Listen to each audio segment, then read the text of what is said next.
What if one of your strongest memories never actually happened?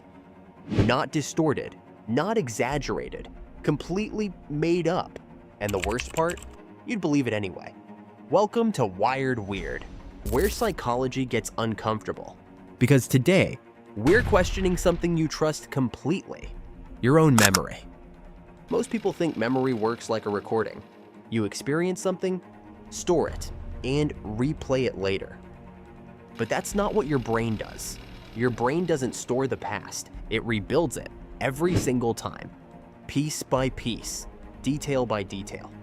Which means every time you remember something, you're not retrieving it, you're recreating it. And every recreation is a chance to change it. In the 1970s, psychologist Elizabeth Loftus ran an experiment that changed everything. Participants watched a short video of a car accident. Nothing dramatic, just two cars colliding. Afterward, they were asked a simple question: how fast were the cars going when they hit each other? Other participants were asked the same question, with one small difference. How fast were the cars going when they smashed into each other? One word, that's all it took. The results were unsettling. People who heard smashed estimated much higher speeds, described the crash as more violent, and some even reported seeing broken glass on the road. But there was a problem. There was no broken glass. A week later, participants were asked again, "Did you see any broken glass?" Those who heard smashed were far more likely to say yes, confidently.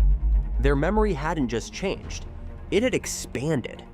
Their brain filled in details that never existed and treated them as real. And if your brain can change a memory, what happens when it tries to create one? In another experiment, Elizabeth Loftus, an American psychologist, did something even more disturbing. Participants were given stories from their own childhood. 3 were real. 1 was completely fake. The fake memory was simple. You got lost in a shopping mall as a child. You were scared, crying, until a stranger helped you find your family. At first, most people said, "No, that never happened." But over time, something changed. After repeated interviews, they began to remember, not vaguely, in detail. They described the layout of the mall, the fear they felt, the person who helped them. One participant even said, "I remember the man. He was wearing a flannel shirt." There was no man, no flannel shirt, no memory. Their brain didn't just accept the idea. It built an entire experience around it. A scene, an emotion, a story. Something that felt like it had always been there. And even after being told the truth, some people still struggled to believe it was fake. Because it didn't feel fake. It felt real. Your brain doesn't prioritize accuracy. It prioritizes coherence.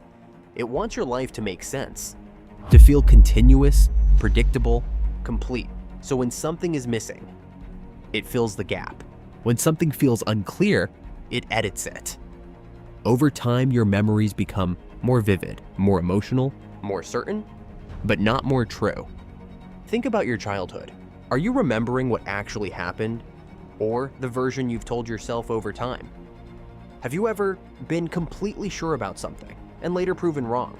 Remembered an event differently than someone else? Filled in details without realizing it? That's not a mistake. That's your brain doing its job. By now, you're probably thinking, "I'd know if my memory was fake." But that's the problem. You wouldn't. There is no difference in your brain between a real memory and a false one it created. Both feel vivid, both feel emotional, both feel true. Which means some of your most important memories might not be real at all. Your brain isn't trying to deceive you. It's trying to protect a story, to keep your world stable, even if that world is slightly edited. If this made you question something you were sure about, subscribe to Wired Weird. Send this to someone who says, "I remember it perfectly." Because sometimes the clearest memories are the ones your brain created.